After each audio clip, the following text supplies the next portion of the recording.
Welcome, everybody, to Broadcast Team Alpha, where we bring you cutting-edge conversation while exploring the quantum possibilities. And we are going to do it again tonight, as always. Aage is going to tell you about our very interesting guest tonight. But before we get started, I just want to thank you for being here. And I would like for you to know a way that you can connect with us. Everywhere you look, things are changing.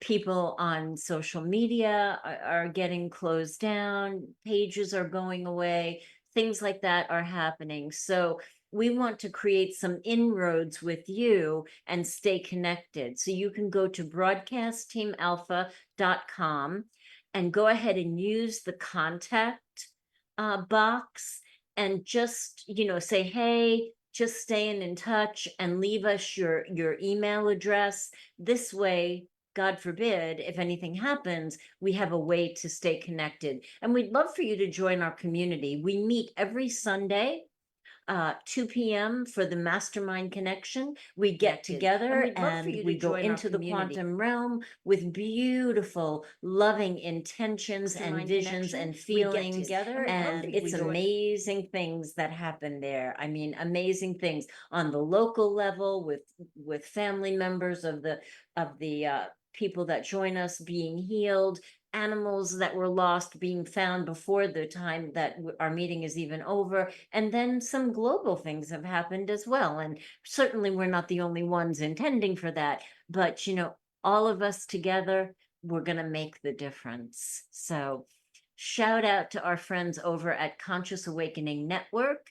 You can always find us over there. Sheila Seppi and her amazing crew is over there. We're streaming there. We're streaming on 44 other platforms.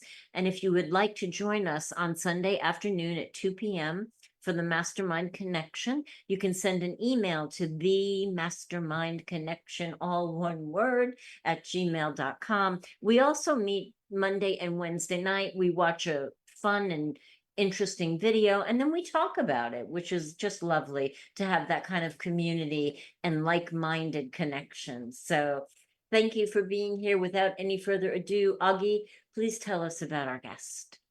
Yes, absolutely, I will. And before that, I want to say something about that Mastermind Connection also. We are doing incredible things there, healings. If you have a sore toe, who knows? Maybe we can fix your toe by the way that consciousness can do it. So send us that email and we will send you some information. I want to welcome Leonard O'Neill back to Broadcast Team Alpha. We did a show probably about maybe a couple of months ago now, and it got really interesting. So we needed to have him come back and talk more because he has been in this arena for a long time and he's learned a lot. He is a teacher. He has been a talk show host, and he's doing a little bit with it, but not so much anymore. But he's still an on-air personality. He's an author, and he teaches the law of one. And now he's talking about consciousness, and that is the big one we're going to talk about on this show. And he has a brand spanking new book out, and that is called The Reality of Reality. And he's going to tell you where you can find. Yeah, there it is. There's the book. And he's going to tell you where you can find his other books also. And I wanted to mention some about that because the Law of One and one of the books is Orion Rising. There's some pearls in there that people need to see. So I've been talking way too long. Leonard, welcome to the show. Welcome, Leonard. Hi, guys. Thank you. Thank you very much for having me on. Yeah, thanks for being here with us. So you have had a very interesting journey to get you where you are today. Give us a little background, like how life unfolded for you to get you here. Well, when I was a little boy, I don't remember my age. I might have been 7 or 8. We lived right across the street from a church, and it was a Mormon church. Although I didn't know that at the time, I just knew there was a church across the street. And I remember when I was little, I saw the churchgoers going on Sunday all the time to church, and the parking lot was next to my house. Literally, on the other side of our fence was a parking lot where people parked and walked across the street. So I went over there to see what that hubbub was about, and one of the ushers told me that it was a Church of Jesus Christ and Latter-day Saints. So I went home and I asked my father, "Are we Christian? There's a church there," and he said to me, that we are Christian, but we don't go to church currently, just because of that I personally, talking about himself, had gotten a divorce, and so he felt, because he was raised Catholic, that he wasn't welcome in the church, because a long time ago, that's kind of the way it was. If you got a divorce and the church didn't agree with it, you were kind of excommunicated from the church. So I said, well, they said that I could come to the church, and he said, if you want to go down that road, don't just follow in your father's footsteps and become a Christian. You should learn about every religion on the earth and decide if one of those is something that you want to do in your life. But don't just listen to people. Go there and talk to their clergy. Go there and see how they worship. Talk to the people that go there. Learn about their religion. And don't just stop at the first one you learned. Learn about all of that stuff. I took that to heart. And from that day forward, I spent my entire life trying to learn as much as I could about every religion on the face of the earth. Wow. The current ones and the ones in the past. Very nice. Very nice. What a beautiful, rich education you carved out for yourself. And a That was difficult one. Very unique advice from your father. That's He was not very common. wise. He was a very wise man when it came to just like the politics of the world. He would never. I had a teacher in school in my government class that would also never tell us what his politics were. He refused to tell you that, but he was teaching you politics, government. And he was teaching it from the standpoint of, you will never know what my political leanings are. My father was the same way. When it came to politics and religion, he stayed very neutral and would always turn every question into a question for you to go and find out. That's the way he was. Yeah, very good. So you've got a lot going on. You've got your books. What is on the front burner for you right now? What's the hot stuff that's going on that we should dig into tonight? Well, my new book, Yeah. because it's literally the reality about reality, returning to Yeah. the old ways, right? And if you saw the cover of it, I'll put it up again. I have a signpost there that says "Reality check ahead, caution," I like that. because literally, I'm a theologian. I have studied religion, all religions, not just religion, but spirituality. I've coined the phrase, it's in my book, and I've coined the phrase that nobody apparently said on this planet, and I don't know why. And I tried to look it up everywhere to find out that this must be a quote that somebody must have said. And that quote is, religion recruits you, spirituality waits for you to find it. Because there's a difference between religion and spirituality.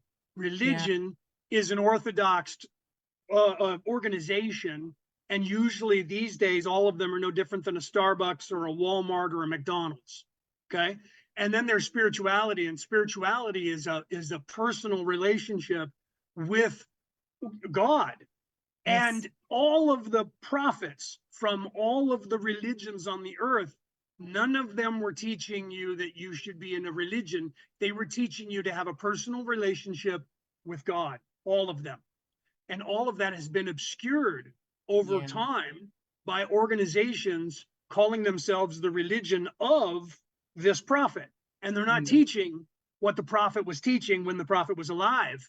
They're teaching some of it, but most of it is designed and know that for those of you who have never seen me before, I am a minister and I have 4 different religious titles from 4 different religions. Okay.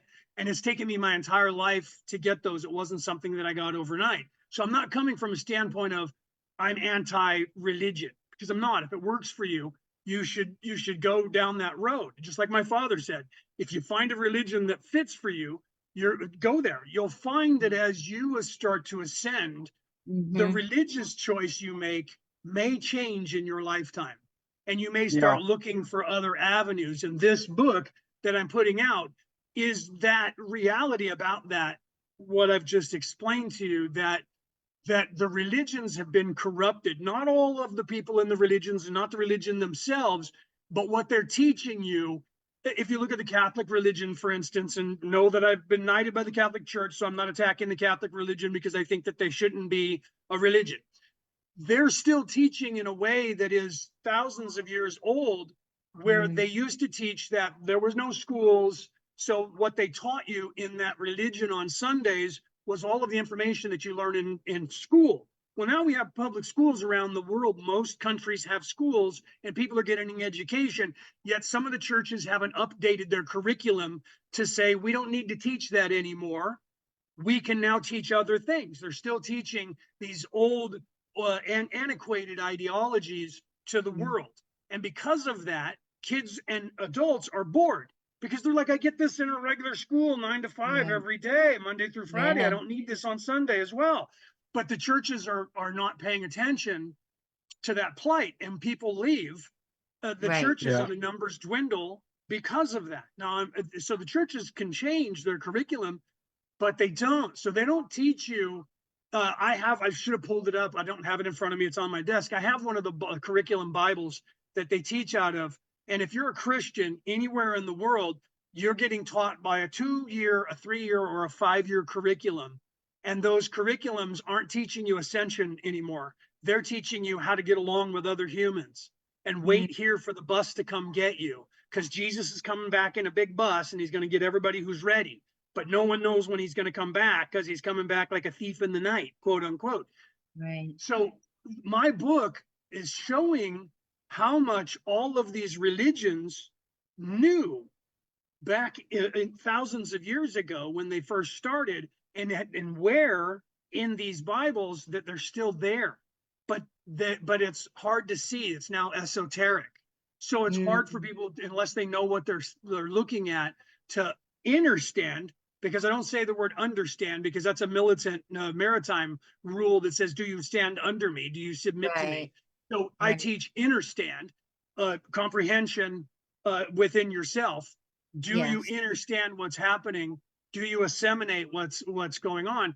The information is there for you to find, but people aren't teaching you how to look for it anymore.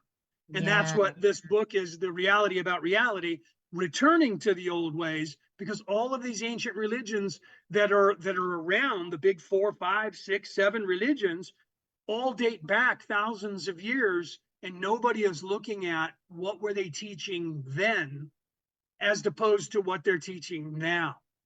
So, regarding spirituality and consciousness, what do you think people need right now?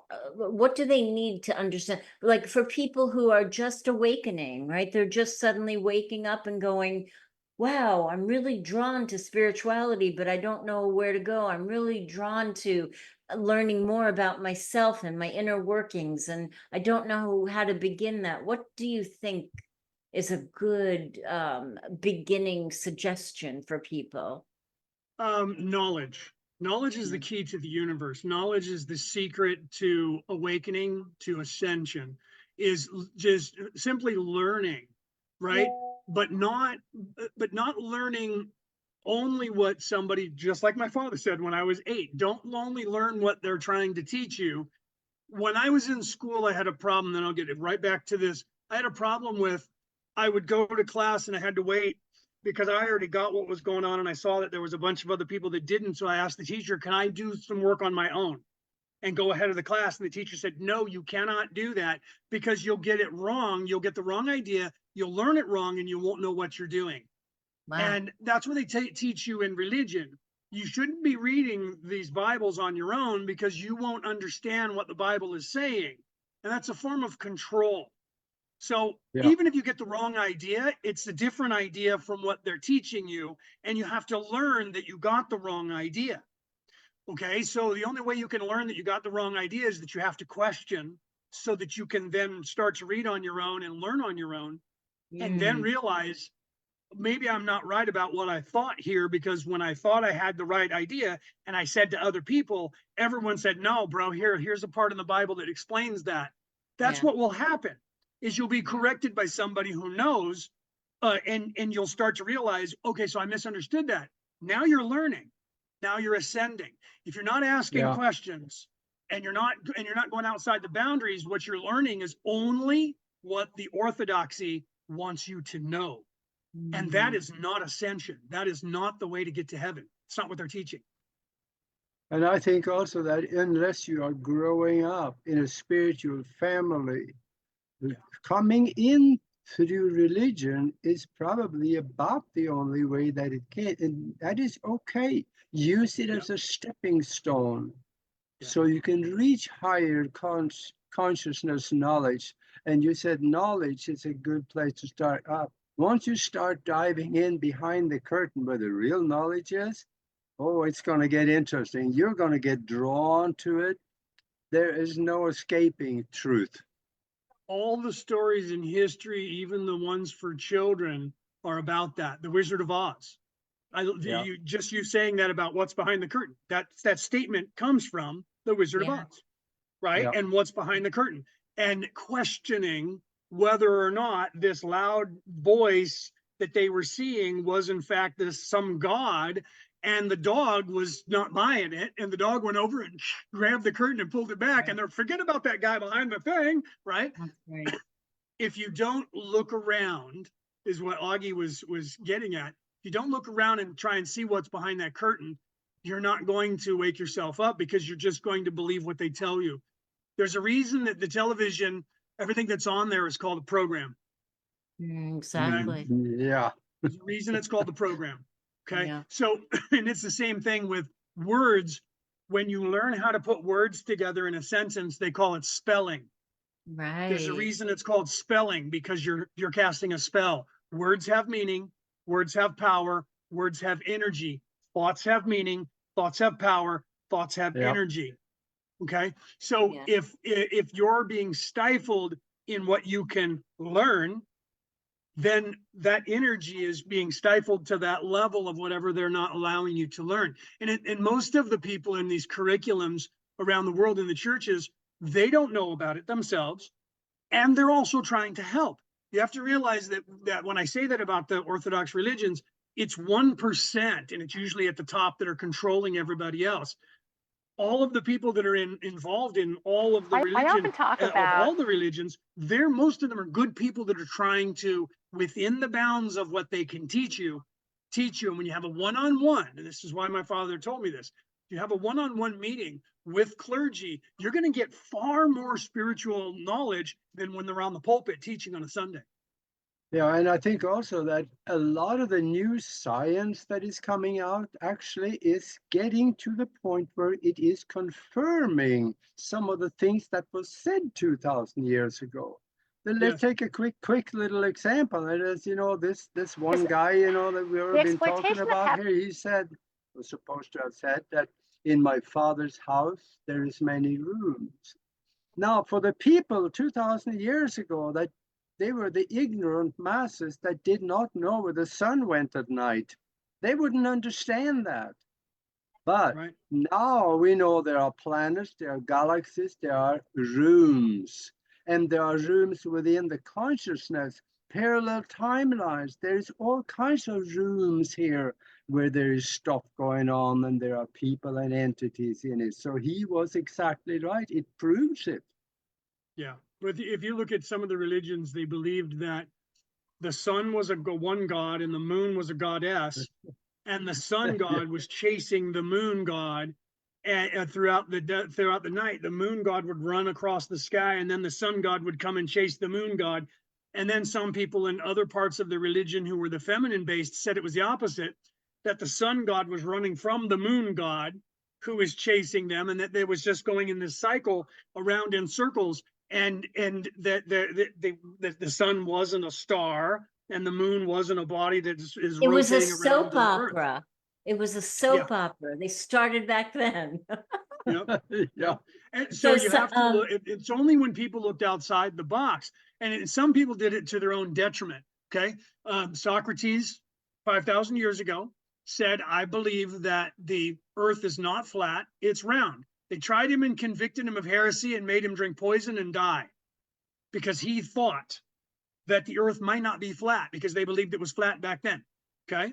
So think about that now. If that were now, and I just said what I said, I could have been put to death thousands of years ago for just saying that. But because of him doing it and other people after that, many people have changed the course of history to the point where no one really cares. It's just an argument now. Some people think the earth is flat and some people think the earth is round, and no one cares who's right or wrong. And it doesn't really matter. You can choose which way you want to go on that ideology and live your whole life that way. But there was a time on this earth 100 years ago when you wouldn't have gotten away with that. So it's taken pioneers to look at things from a different standpoint and be brave enough to stand up, even in the face of possible tyranny or deletion these days from a website. But it used to be murder. You used to be killed for it. So that's already changed to where now they just delete you off of a website and we have to worry about censorship. So if that's the last stage, we're doing okay. It's scary to people to get censored, but you're not dead. Yeah. Right? Let me dwell on your title of the last book for just a second. The Reality of Reality. Speaking of reality, what is this thing around us? Is it actually something solid, or is it mind created, or is it an illusion? What do you think? It's all of those things. It's all of those things. It is what you make of it. This reality, I like to say, this is not happening. It just thinks it is. And I teach people, none of this is happening to you. All of this is happening for you. You need to realize that. This is an illusion. This is not real. But if you're not ready for that, because there are two types of people, this gets back to the law of one. There are two types of souls, those who are in service to self and those who are in service to others. People who are in service to self, they're secularists. They do not believe that there is a creator God or any gods or anything after death, that life is the only thing and everything is physical. To those people, this place is real because it's all there is, and they can only fathom this. To people who are in service to others, that lends, because you're in service to others, it lends the possibility of opening up your consciousness to the possibility that this place isn't only all there is. And that allows you to then ascend in your consciousness to a higher place of the realization that this place may not be all there is in the universe, that it could be that this is just one planet in an entire universe full of other planets. Because if you believe this place is all there is, then you have to go back to the Greek idea that the night and the stars were just pinholes in the curtain of night, and you were seeing the sun behind the curtain that was blocking the sun. And that's all that was. And that's what they believed. That was 5,500 years ago, and that's what they believed. They didn't believe that that was the sky without the sun on it. It was a curtain blocking the sun. So that's changed. Getting back to what Aage said about our technology has given us more education throughout time and our wisdom as a race to realize that this is a planet. We're rotating around the sun, and there is a nighttime only because we're not facing the sun. Do you see? So that lends that education and the possibility for you to expand your consciousness beyond the realm of only this place. Once you start going down that path, you're already starting to question, and you're already starting to ascend on a spiritual level. And eventually you'll start waking up to what's happening in this place and you start seeing what's going on, and you might see the newscasters and go, they're just all lying. The politicians, they seem to be lying. When did they start doing that? They've always been. It's just that you're just now starting to see it because you're Yeah. waking up. You're starting to wake up from the slumber of thinking this place is all there is. Do you see? I think you're right, because people are saying that, oh, it's so much worse now than it was before. No, it isn't. It's always been It's that way. just that it's more apparent now. Yes. Well, see, there that term, I teach that term too. What does that term mean? What did you just say? That became apparent to me. That means it dawned on me. What do both of those things mean? Dawning on you means there was darkness and then there was a light. There was an illumination. When something becomes apparent to me, what is apparent? A parent is someone wiser than you that is teaching you something and illuminating your soul or your mind by saying, no, son, the sky is only blue because there's this light that comes off of the sun that is bouncing off of this thing that we call the ionosphere that's up there, and it's hitting our atmosphere and it's changing the light spectrum, and you're perceiving it as blue from the light spectrum. And then the kid goes, I don't even know what that means. You're right. Here's a book or a website. You should look into that. That's becoming apparent to you. So we say these words in our language that actually mean illumination, expansion of consciousness, without even realizing that that's what we're saying. Yeah. And So that's what we're doing. so you said this is an illusion. What are your beliefs about us projecting what is happening before us? Are we projectors? Are the three of Yes. us in We are literally, this gets back to the law of one as well.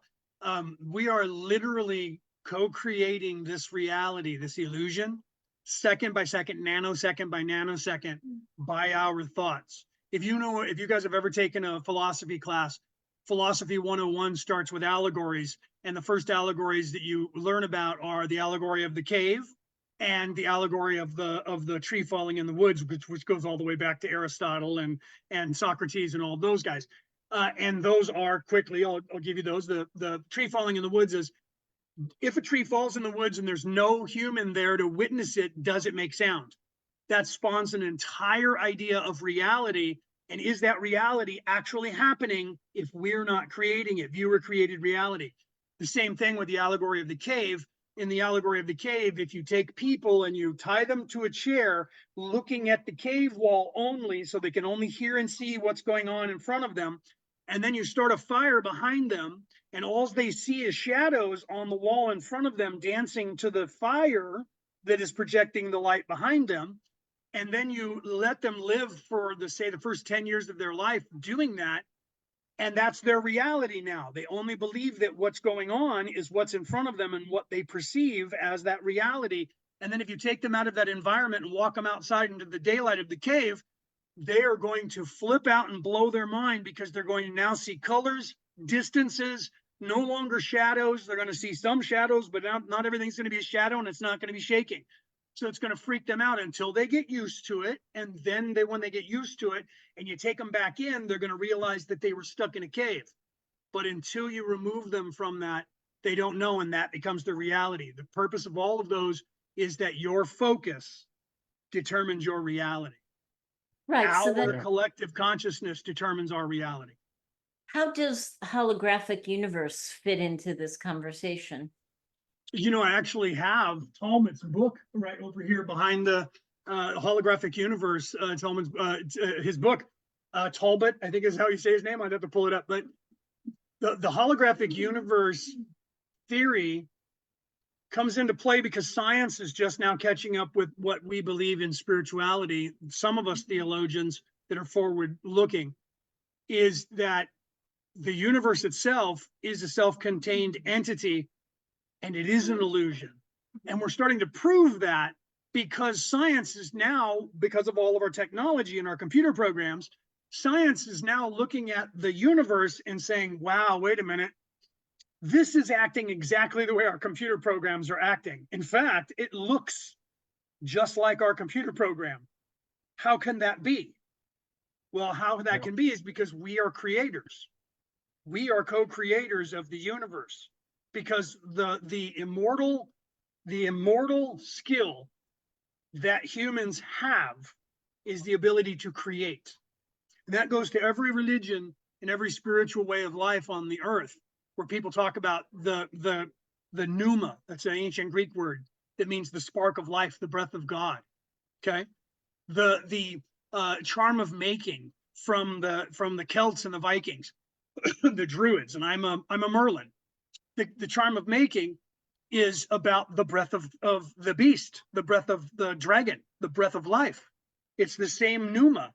It is the logos. That word logos means creation. It means love. That's an ancient Greek word as well. I talk about that in my book. So the holographic universe is science catching up with what ancient religious, spiritual practices from around every religion, from every country, from every continent already knew thousands of years ago. I see now that we are just past the bottom of the hour, so I want to remind the people that joined us late. We are talking with Leonard O'Neill, and we are talking about the reality of reality. It's getting, yep, there's the book that's got the same title to it. And as you can see right on the front page, there's a reality check ahead. So, yeah, caution, reality check ahead. So, yeah. So, one of the subtle things about the design of this, which the creators put in here, and I love it. If you look, the little caution sign is crooked. You see that? I love that little, that was something that I gave them carte blanche, and all the other things they gave me to look at, they had the sign perfectly straight, and that little sign's off kilter because the universe is not perfect. So that little subtle thing is why I chose that. I have to have that one. Yeah, and before we go on, also, would you mention, you said you had 4 books out there, mention where they can find them, and then let's get to what the universe really is. I think the first 2 are out of print, but you can find them. I have books that are very mundane. The first book that I published was called Prepping/Survival for Beginners. Those are all, you can find them online at used bookstores. Those came out, these books I'm talking about were published in 2016. Then I wrote a book about banking and the global banking system called How to Get Out of Debt, Surviving the 21st Century. And back in 2016, Trump actually he quoted from my book without giving me credit, but I don't take credit for inventing the thought process of the words that he said, because he did write the book called The Art of the Deal. But when I heard him say it, I was like, I wrote that in my book. I'm like, wow, I wonder if that man's read my book. Right? Yeah. But that is about the global banking system and how that most all of the money, like the euro, the pound sterling, the American dollar, are all based in fiction. It's based on a global banking system that has no money backing it up. They just print it and put it out there. Yeah. It's why the globe is in the position that it's in today with inflation is high. With that. And then Orion Rising, which is a book that's based on the Ancient Aliens theory from the History Channel's Ancient Aliens, the first like 5 seasons of that. And it's a what if scenario of what if there were aliens throughout time on this earth, the way that they talk about that they have found from around the world. What if that's real? And what if there really are aliens here now? And what if there's this secret war going on right in front of our eyes that we don't know about, that is literally going on around the world? And that's a book that I wrote about that. I also called my podcast Orion Rising, because the term Orion Rising is about us as a species waking up and realizing our place in the universe. And a lot of it points back to Orion, including the pyramids around the world, not just the ones at Giza, but the pyramids around the world. There's pyramidal complexes that coincide with information that is being left, like Teotihuacan. The entire complex from the sky looking down is identical to our motherboard of our computers. Yeah. Identical. And if you watch my show, Orion Rising, I have video. If you watch it and you don't just listen to it on MP3 broadcast, and you watch the video that I play, I actually show you pictures of the Fibonacci sequence and things like that. But I show you Teotihuacan sitting from the top down with a split screen and showing you a computer motherboard. And literally our computer system is identical to it's of scale to Teotihuacan. So Teotihuacan itself, the entire complex, was a computer motherboard built on Wonder, the land. won't you And, wonder where and they people got say the that can't be idea? true. Well, then how did they put together this computer motherboard identically to run our computer? What I'm running right now is run the base computer motherboard is that in fact exact configuration. Why? There's a knowledge that people in the past knew about that we are just starting to rediscover.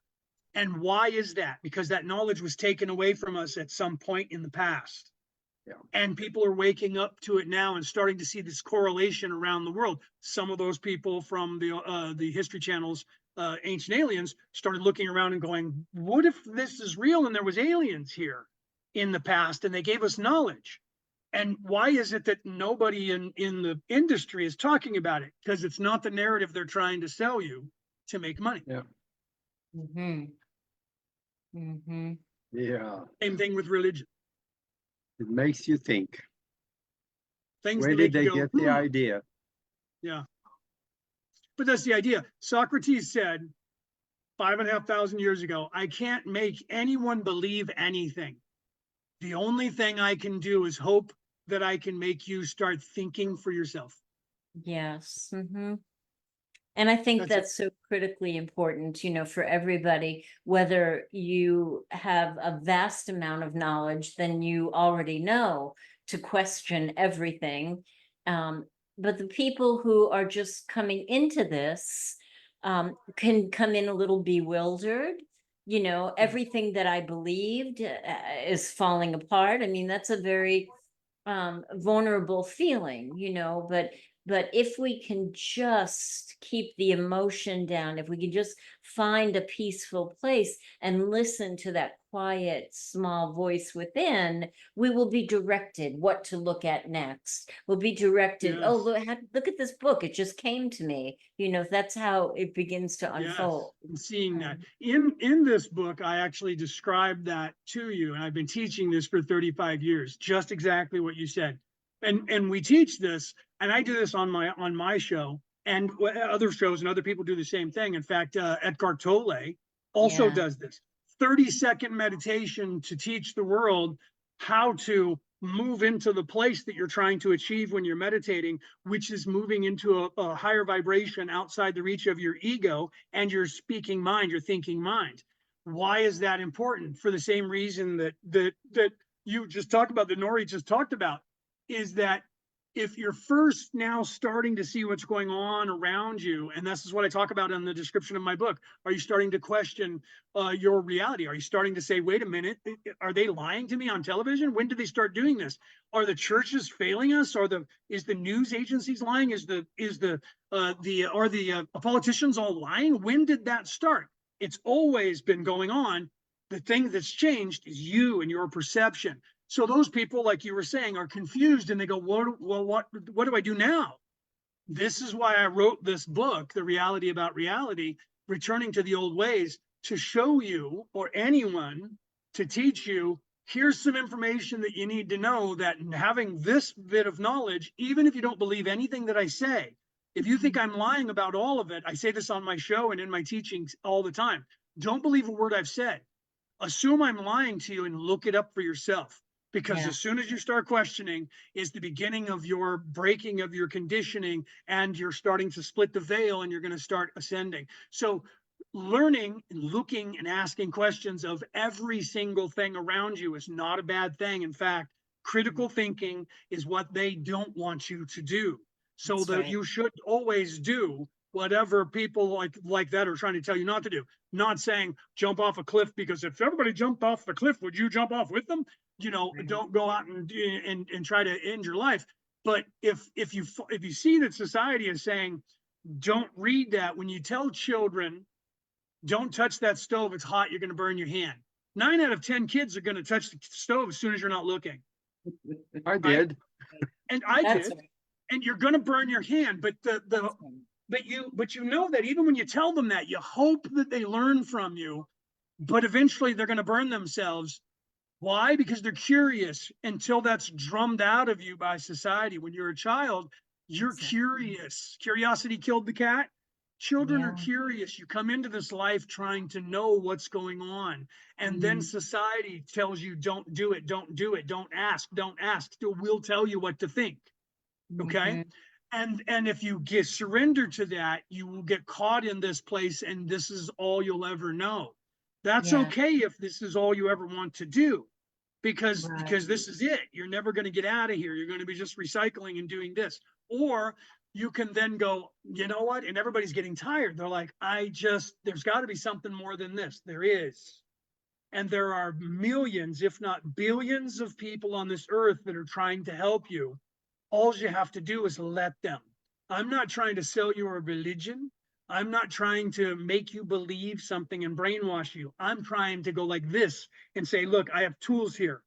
Those tools will help you. You can choose to take them and try and figure out what I just handed you, or you can Yeah. just take them and throw them over your shoulder and go, I need likes, I need clicks, make it go. Yeah. Right? I If think, that's all you need is likes, clicks, power, fame, money, control, that's easy to get on this planet because you're rewarded by evil people for doing that. But yeah. then you're going to be at this table that they're going to let you get to, and there's going to be all these tiers above you where all these rich and elites, the 1%, are going to be at the higher tables, and you're never going to get to reach that because they don't want you to. Their entire way of Yeah. life is set up Yeah. to make you a worker bee, and that's it. So if you want something more than all of this, it's actually at your fingertips. You have a cell phone, a smartphone, or a computer. You have the entire knowledge of the human race at your fingertips. And all Yep. you're doing is sitting on these apps, swiping left and right, and that's it. Mm. That's why those apps are there. They're there to addict you like a drug, smoking a cigarette, or drinking alcohol. And Well, that way you never that's look true. And I past think those it's apps. I think it's a little unfortunate, but people are recognizing it and breaking out of that matrix that it was designed. Hello, TikTok, all of the, swipe left, go dating, whatever, right? The attention span of people is minuscule now. So people can't sit down and study. And I think it's so Right. important to bring back that childlike curiosity that was drummed out of us and just be curious about things. I mean, you may feel vulnerable and you may feel bewildered, but if you can just trust that the universe does have your back, or that we are a conscious creator and we create what we think. So as we just go along in peacefulness or neutrality, neutrality is good. You don't have to be joyous, right? And just be Right. curious. You're eventually going to be guided. You're going to be magnetized to something that is really good for you. And if it feels bad, I always feel it in my gut. If it feels bad, that's not for you. Yep. Yeah. Go the other This way. reality, people will always lead you astray. Those are the only ones that will. Not everybody, not every person will. But the only time you're ever going to be led astray is going to be by a human. Hmm. Any other time, the universe will never lead you astray. Hmm. Know that. So if you're going to be conned, it's going to be by another human. Not all humans, so you don't want to be afraid of all humans, because the dynamic on this planet is only 14% in service to self. 86% are in service to others. So 86% of the population of this earth currently wants to do the right thing and are nice people and will not rip you off or lead you down the wrong path. 14% will. They'll try to manipulate you, make money off of you, and they always try to move themselves into a position of power because that's what they want. They need it. They have to have it. They have to control you, me, and everybody else because that's the way they are. They're self-serving. So you have to realize that about everything. So if you're watching a commercial on television or on a radio or whatever, that commercial is designed to sell you a product, period. They're not True. trying to do something good for you. They Yeah. want your money. That's all they want. They don't care how they get it. They just want your money. That's the truth and reality about that reality. Okay. So you have to realize that programming on television is the same. That's why it's called a program. They have a political opinion or some thing that they're doing to keep your attention. While they're keeping your attention, they're selling you products and they have them that they hold up inside when they're in the show, and that someone paid them to put that product in the show. Okay, whether you're paying attention to it or not, somebody drinks a beer. If you see the label, that company paid that company making that episode to put that beer in there as a commercial. Do you see? They used to teach this in colleges here in the United States, and about 25 years ago, they got rid of it because all the companies sued, because people were actually being able to look at commercials and see things in movies, just like I just told you, and were resisting the advertising. And people started losing money. So they sued the companies and the curriculums of colleges to have that, of course, removed, because you can't sell products to people who know you're lying to them or trying to brainwash them. Yeah. I got another question. Let's dwell on that word reality for just a second again. We were just talking, saying that, what we have around us here is a form of holographically projected illusion. Yes. Now, so then when we drop the body, consciousness goes on into another reality. Back to the word reality again. That's you find yourself, let's say, in the astral worlds or higher divinic spiritual world. Is that also a form of holographically projected That's a great illusion? question. That is a really good question. Now we're moving into 4D, 5D thinking. Let's pull the audience out of the physical. Okay. Let me scare everybody right here. This entire illusion, not just the 3D one, but the higher planes and the higher realms, all of that is an illusion. All of that is happening in the mind of the creator. Okay. So the truth is, and this is what you don't know here because you're veiled, you can't see what's going on because you're not supposed to yet until you start waking up, is that this place isn't happening. It just thinks it is. It's designed to be a test for you to overcome. And that no matter how high you get until you return to source, only then do you get the full picture that we're just the imagination of the creator who's creating all of these things that are individuals to have all of these experiences, because the creator is immortal and can never die. And the creator wants to know what it means to live and die by every possible way that the creator can. So the only way that you can do that is you have to have set up a scenario or an ecosystem that it, like this place, to where you have billions of individuals who have complete free will, autonomy to do whatever they want to create their own experience, different from everyone else's, yet still quite the same, because I'm a human, Aage's a human, Nori's a human. So there's some characteristics about us, but Nori's a different type of human than I am.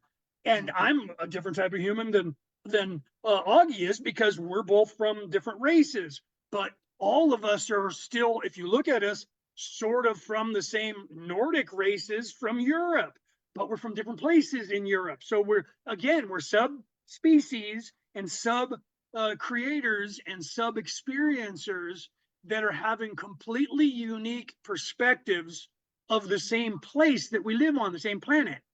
Possibly the same. I know that Aage and I are in the same continent. I'm not sure where Nori is, but we're in the North American continent. So we're still a little bit more localized. But if I was living in Africa, I would be in a different continent with different rules and different peoples and different ways of living.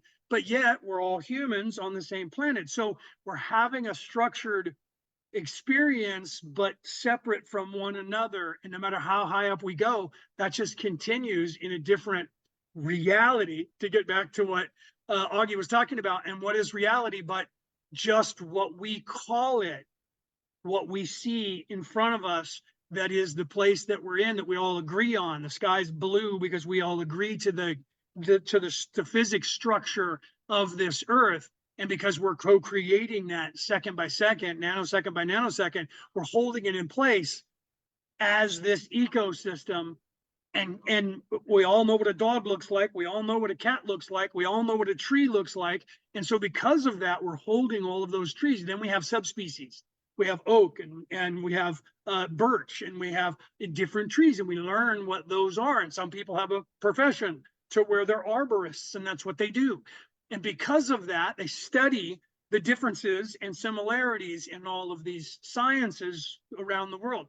That in and of itself gives that perspective and co-creates that. And when someone explains to you how a science works, it gets into your head, and then you then recycle that into your belief, and it holds it to be true. Mm. Mm.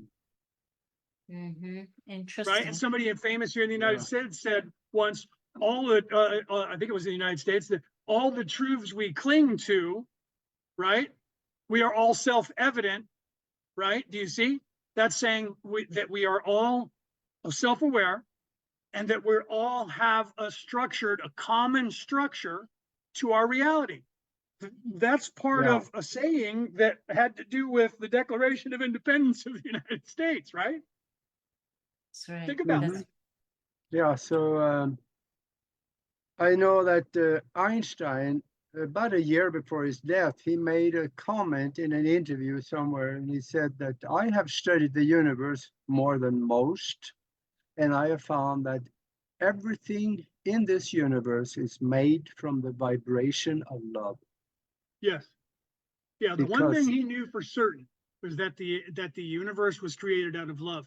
The word logos is the creation, and that word means love, means heart chakra, means energy, love Yeah. energy.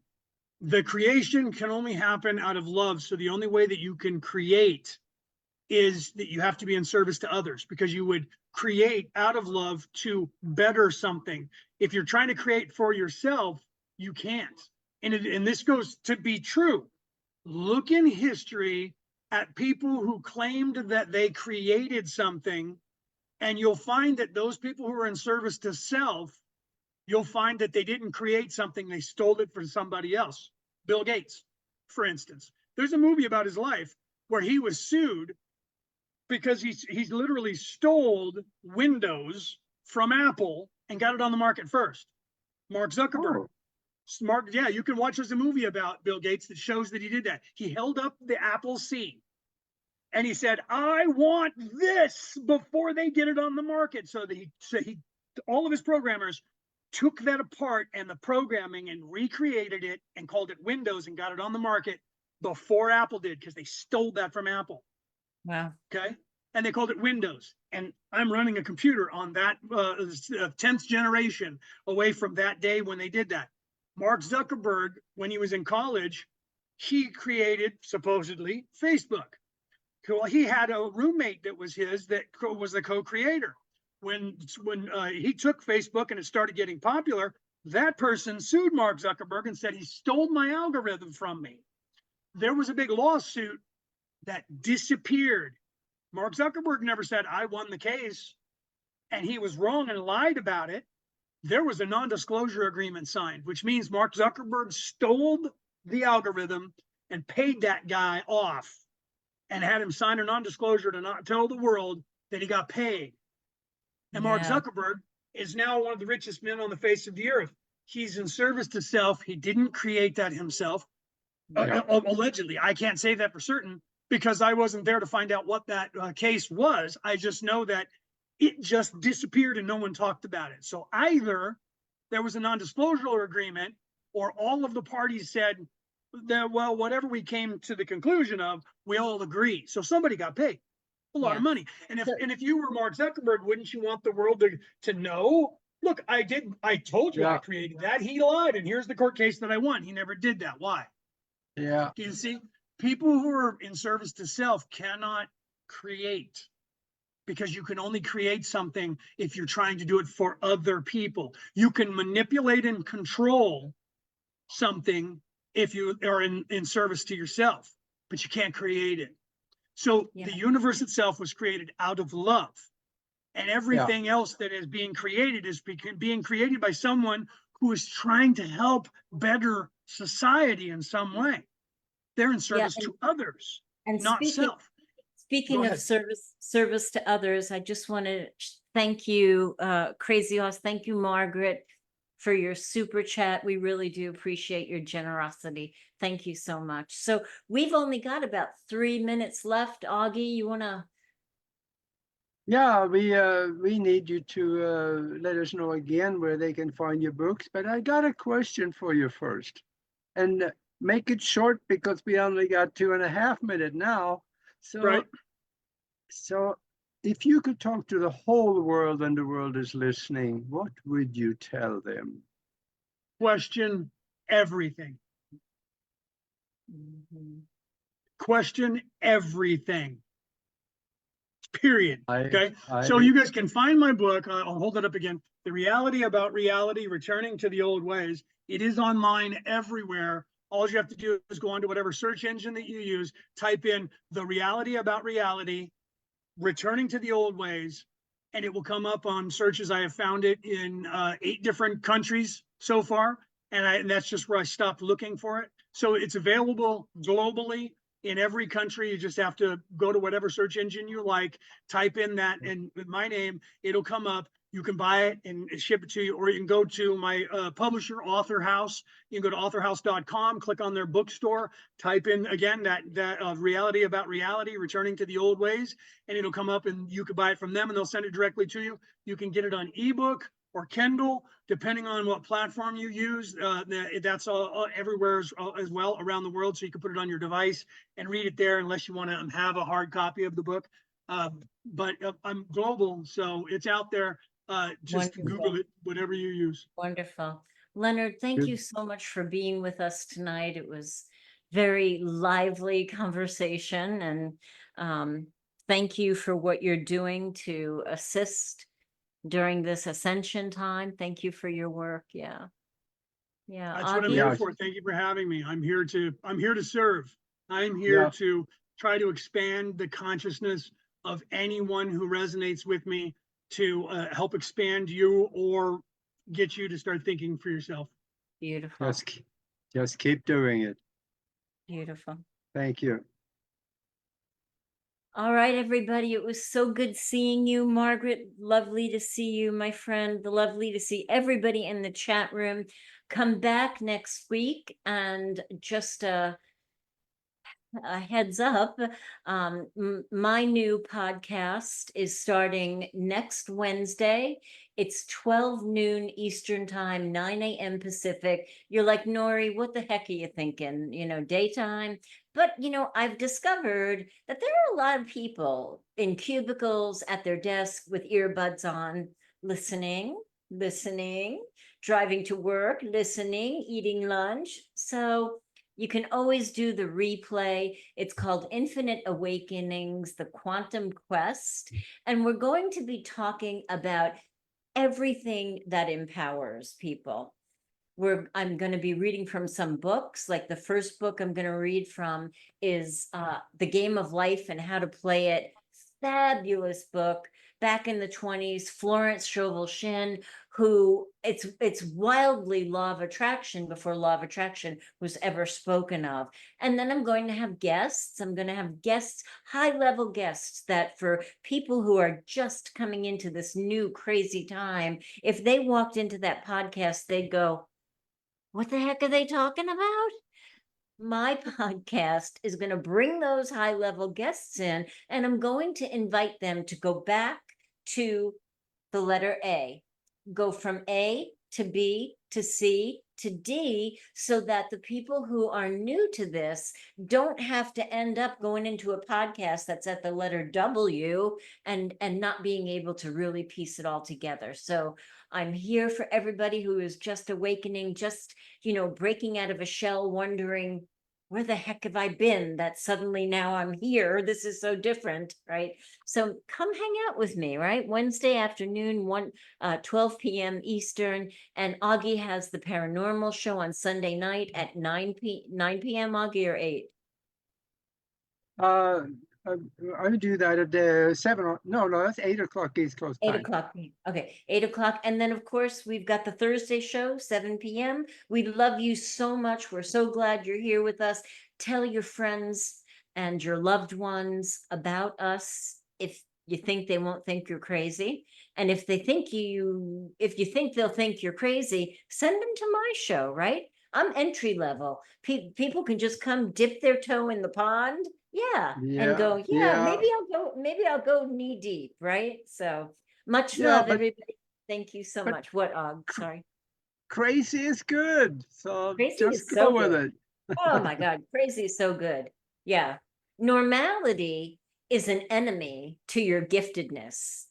Be Yeah. you full out. Don't even give a rat's patoot. Much love, everybody. We'll see you next time. Thanks, Thank you. Leonard. Thank you. Aage. Thanks, Mac. Thank you.